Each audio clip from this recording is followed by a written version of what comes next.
నరసన్న గారు రాసిన వలస బతుకు జీవితం ఏదైతుందో అది కేవలము ఆయన జీవిత కథ కాదు. మొత్తంగా వలస కూలీల జీవితం ఎలా ఉంటుందో, ఆ వలసల్లో ఉండేటువంటి బాధలు ఎలా ఉంటాయో, ఎన్ని రకాలైనటువంటి ఇబ్బందులు ఎదుర్కొంటారో ఈ రచనలో ఉంది. అయితే చారిత్రక రచనలో, చరిత్ర రచనలో పైనుండి చరిత్ర, క్షేత్రస్థాయి చరిత్ర అని రెండు రకాల పద్ధతులు ఉన్నాయి. చరిత్ర రాసేప్పుడు రాజులు, తర్వాత రాజ్యాలు, తర్వాత సమాజాలు ఎలా మారే ఉంటుంది, కానీ అట్టడుగు ప్రజల జీవిత అనుభవము ఆ చరిత్రలో ఉండదు. ఇది చరిత్ర కింది నుంచి రాయడం. ఇది కూడా చరిత్ర రచనే. రేపు రాబోయే కాలంలో ఒక సందర్భంలో మనుషులు ఎట్లా బతికారు అనడానికి నరసన్న గారి పుస్తకం చదివితే ఆ తరం వాళ్ళకి, ఓహో ఈ తరంలో మనుషులు ఇట్లా జీవించారా, ఇది మానవ కథ, మానవుల యొక్క కష్టాల అని రాబోయే తరాలు కూడా ఒక అనుభవాన్ని అందించడానికి ఈ పుస్తకము చాలా పనికొస్తుంది. దీని విలువ ఇప్పుడు కాదు, చాలా తర్వాత కూడా ఈ పుస్తకానికి చాలా విలువ ఉంటుంది. అదే కష్టం అనేది ఎలా ఉంటుంది, పేదరికం అనేది ఉంటే మేము చర్చలు చాలా చేస్తుంటాం పేదరికం గురించి. కానీ పేదరికం యొక్క స్వభావం, పేదరికానికి ఉండేటువంటి పార్శ్వాలు ఏవైతున్నాయో అవి మా సామాజిక శాస్త్ర విశ్లేషణలో రావు. కానీ ఇలాంటి పుస్తకంలో సూక్ష్మంగా కింద జీవితం ఎలా ఉంటుంది అనేటువంటిది మనకు అర్థం కావడానికి ఈ పుస్తకము చాలా పనికొస్తుంది.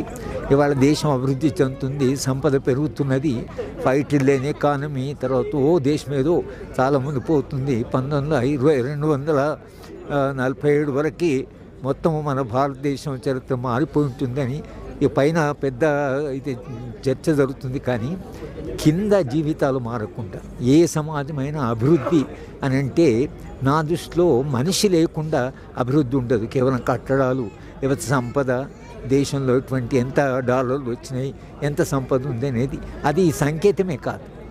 మనిషి జీవితం మారడం, మనుషులంతా గౌరవంగా జీవించేటువంటి సమాజం నిజమైన అభివృద్ధి చెందిన సమాజం. మనిషి ప్రస్తావన లేకుండా, ముఖ్యంగా శ్రమ ప్రస్తావన లేకుండా, శ్రామికుల ప్రస్తావన లేకుండా జరిగే ఈ బయట చర్చ ఏదో రాజకీయ చర్చ, అసలు దీనికి ఏం సంబంధం లేదు. కింది మనిషికి బయట చెప్తున్న దానికి సంబంధం లేదు. ఈ పుస్తకము ద్వారా అసలు సమాజము, నిజమైన సమాజం ఎలా ఉంది అనేటువంటి తెలుస్తుంది. ముఖ్యంగా పాలమూరు లేబర్ విషయంలో మనం చాలా కాలంగా మాట్లాడుకుంటున్నాం. నీళ్లు లేక, కరువుండి, పని లేక మనుషులు చాలా దూర ప్రాంతాలకు వలసపోతారు.